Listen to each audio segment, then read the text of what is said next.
What's up, fellow Vikings? I'm obviously a Minnesota Vikings fan, but I'm also very Scandinavian. I hail from Norway. That is my lineage. I'm second generation here in the United States from my great-great-grandfather's immigration. But I came across a really cool product. Being a Norwegian myself, I have never, ever tried a mead before, ever. I like my beers and whatnot. Christina, my wife, I'll introduce her real quick. She is a whiskey bourbon. I don't know what's the right word. Snob? Snob. Yeah. Okay. I don't want to say that. I didn't want to throw you under the bus. But so what we're going to do today is do a little review on a very fun company called Be and Brew out of Texas, and they produce honey fermented mead, which is an ancient Viking beverage, adult beverage. So there is alcohol involved here. So just a disclaimer. But this one here is a very special one. It's called the Lothbrok. Based on the Viking king Ragnar Lothbrok. This mead, it says here on the back label, this mead is our finest special cask production. We start with locally sourced raw honey, fermented it down to a semi-dry mead, then lay it to rest in freshly emptied bourbon barrels. So this is a very unique product. I do have, I'll show it here. Oh, guess who signed it? The bee master himself, Chris. He signed it for me. I'm like, dude, you gotta sign a bottle. This bottle is a limited production. This is a 2024. This is one of 1,600 produced. And this is my first time trying a mead, so I'm going to dive in with this one and see how it goes. I've never, not a big fan of wine, not a big fan of hard liquors, but I do taste bourbons and whiskeys and scotches. But yeah, that's definitely not in my wheelhouse. So I'm going to try something new today. We'll see how this goes. We're going to give it a taste and give a review on it. So we got a whiskey snob, a beer drinker. Neither one of us are wine specialists. So let's give this a whirl and see how it goes. So what do you know on the Lothbrok? So what did you find out? You said most of it, but some other info is that it is aged for 13 months in these bourbon barrels, and the bourbon barrels are sourced from Fort Worth's Blackland Distillery. So it's a very specialized production that they do.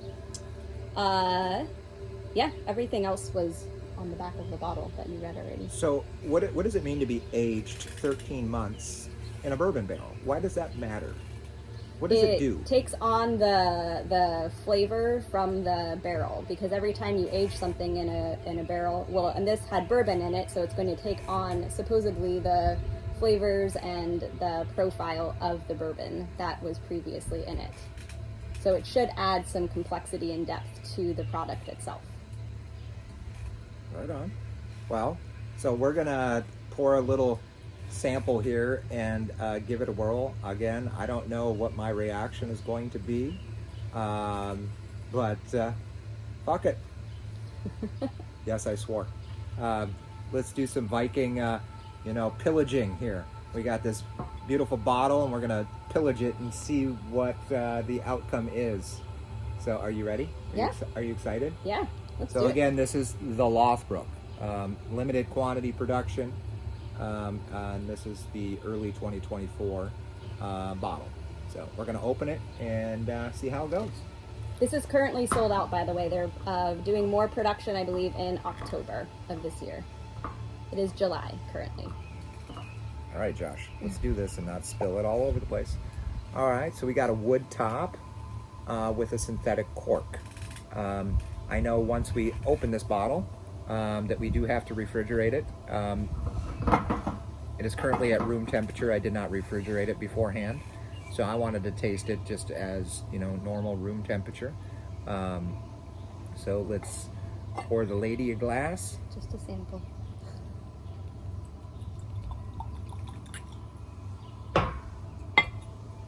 And I'm gonna pour myself a glass. Looks like apple juice.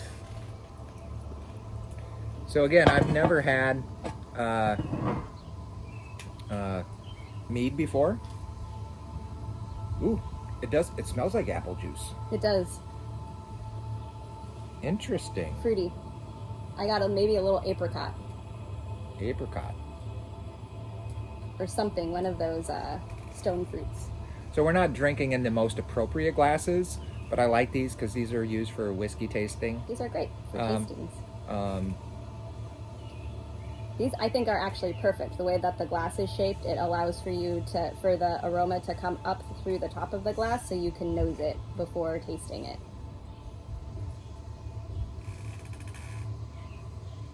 Are you gonna try it? I'm ready to try it.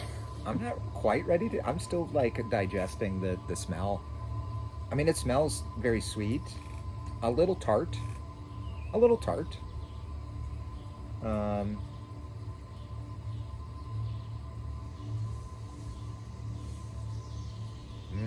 I'm curious. All right, hold on. Yeah, I'm working on my Viking beard. Well, it's not really a beard. It's more like a handlebar mustache. But I'm growing these out because I really want to do a Viking themed costume for Halloween this year. So I have to like prepare ahead of time because I want like the real Viking look, not just a costume mask. But so apologies, though I'm not apologizing because I'm a Viking. All right, let's get to the actual sample. Ready? Ready?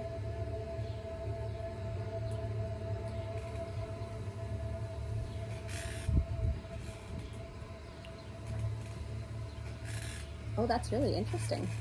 I don't know what I was expecting it to taste like, but different than this.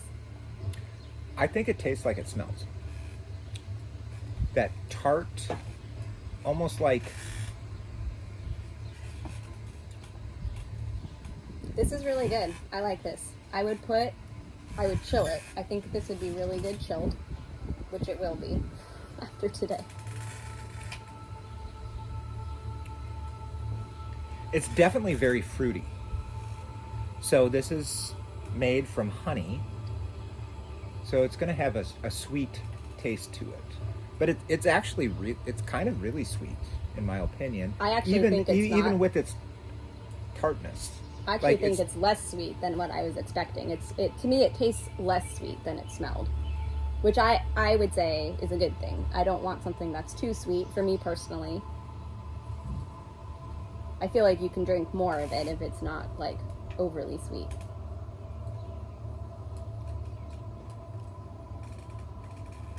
Semi-dry.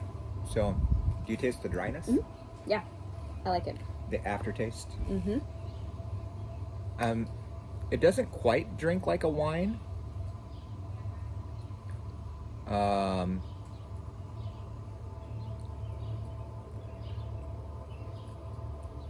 I taste caramel.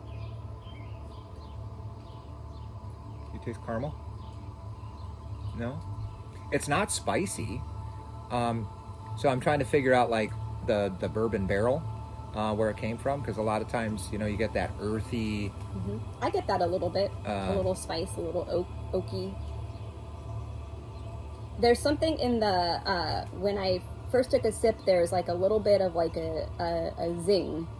So something that I assume it's the fermentation. So the same kind of feel that I get when I drink like a kombucha or something like that. That's also fermented. I get that kind of like fizziness, almost. Not carbonation, obviously, but Yeah, there's something no that's a carbonation little. in There's this. something that's a little like fizzy with it that I assume is part of the fermentation, which I appreciate. I like fermented things. This is good. I like this. I think this would be really good chilled. especially on a hot day like today. It's very hot out today. You can't tell, but it's like 95 degrees, high humidity. You can probably tell by my face. I'm sweating. But I don't know if I'm sweating just because I was nervous about trying this. But no, it's hot out.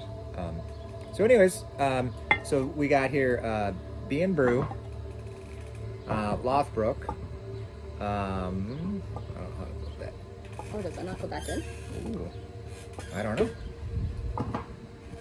Yeah. 14% alcohol by volume. Back in. This is 750 milliliters, so it's the size of a regular bottle of alcohol. Yeah, we'll give it a little refrigeration, give it a opportunity to breathe further here now that we've opened the bottle, and give it another go. But I just wanted to give a shout out to Chris and B and Brew, and thank them for the opportunity to be a Viking. What's up, Chris? SKOL. SKOL. Cheers. I'm giving this an A rating for now, with nothing else to compare it to. But for now, that's what it gets. I'm still undecided. It's interesting. I've never had a mead before, so it's interesting, and I'm still like trying to work through. Well, I'm still trying to digest it. We'll just say that. But it's interesting. It's not bad by any means. I'm curious to try the other flavors or blends that the company produces. So, anyways, thank you again, B and Brew.